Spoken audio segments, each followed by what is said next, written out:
Continuing with your previous year NEET question 2025. So what is the most appropriate next step in management? So we are supposed to find out the diagnosis and what's the most appropriate next step.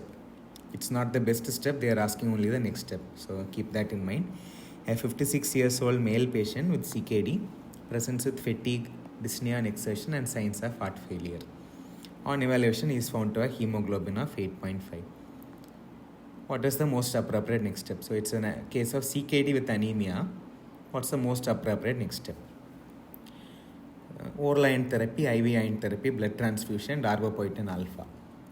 All of this actually is used in anemia of CKD. So we have to think a little bit. So we'll just decode what type of anemia this is.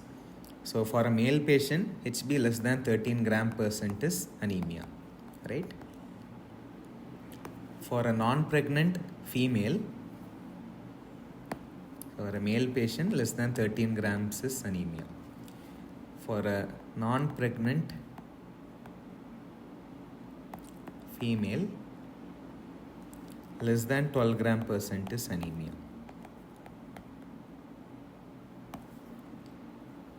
For a pregnant female,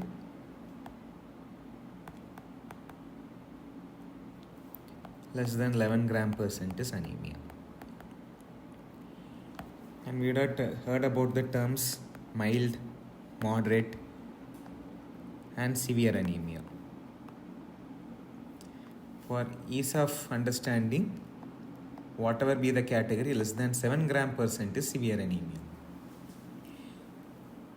7 to 10 gram per cent is moderate anemia. 10 to 13 or 10 to 12 is mild anemia. Why it is important is when HB is less than 7 gram per cent, it's an indication for transfusion.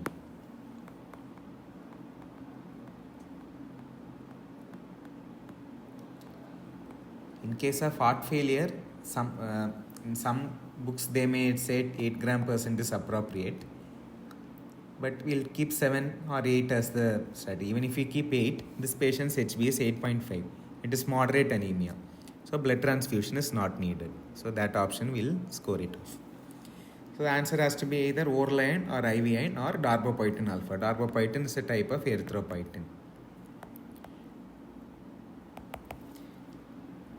You would have read in your physiology the hormonal functions of tubules of kidneys. It produces erythropoietin.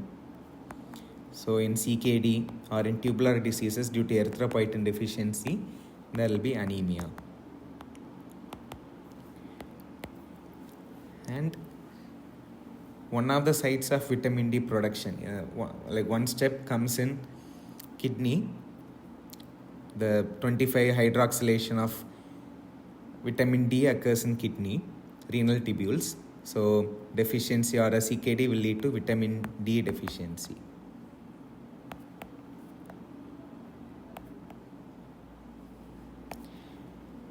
So these two things will occur in CKD. So anemia of CKD is actually due to erythropoietin. So erythropoietin may seem appropriate, but for this case, just remember one point. Blood transfusion is definitely not needed, but before giving erythropoietin, in CKD, always anemia has to be corrected.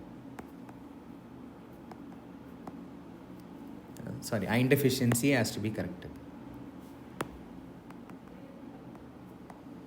Iron deficiency has to be corrected before giving erythropoietin.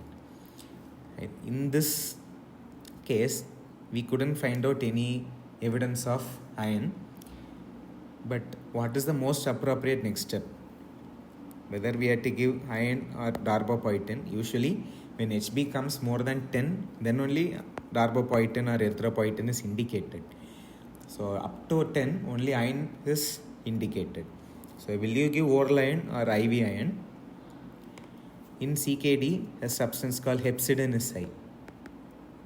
Hepcidin is a molecule which negatively affects iron absorption. So when hepcidin is high, especially in CKD, oral iron absorption gets reduced. This also you would have discussed in your pathology discussion. When hepcidin increases, iron absorption decreases. We are not discussing the actual details. So whether will you give oral iron? No, IV iron is preferred. Now a recent drug has come, which is desidustat or roxadustat. If you are able to remember it, just remember, it may come as an update. Another factor causing anemia of CKD is HIF, hypoxia inducible factor.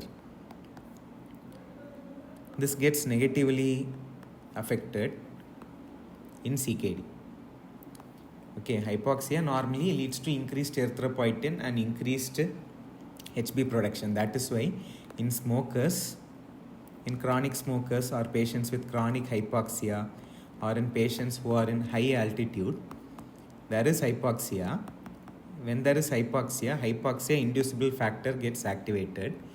This increases erythropoietin production from the kidney and there will be increased HB or polycythemia.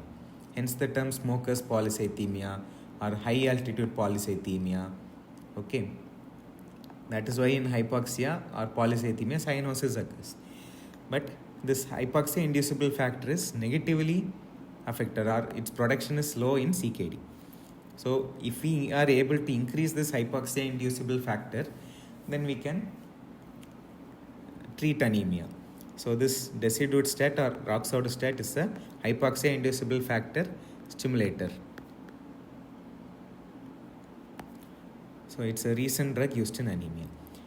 So if at all you want a summary slide on treating anemia in CKD, if it is severe anemia, blood. If it is moderate anemia, before erythropoietin, iron. So it is not oral iron, it is IV iron infusion. Or you can also use the HIF, hypoxia inducible factor stimulator, desidustat or roxadustat. And when HB is mild, like when iron deficiency is corrected, when HB is more than 10 gram per cent, then you have to give erythropoietin.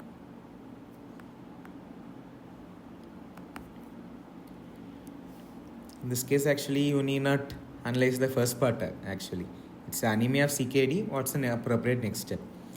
If you want added points, dyspnea next session. What are the causes of dyspnea in CKD? Obviously, one is anemia. We have pulmonary edema, which can occur due to CKD. Especially in renal artery stenosis, we can have flash pulmonary edema. Because these can all come as clinical case scenarios, that's why I am telling. Uremic pericarditis can also be a case scenario. So how will you get the case? Patient comes with chest pain. On auscultation, you may hear a pericardial knock. So that may be the clinical scenario given. And acidosis. High anion gap metabolic acidosis. This also causes breathing difficulty. Like on here examination, there will not be any finding. There will not be crackles of pulmonary edema. There will not be pericardial knock. There will not be pericardial effusion. There will be acidosis.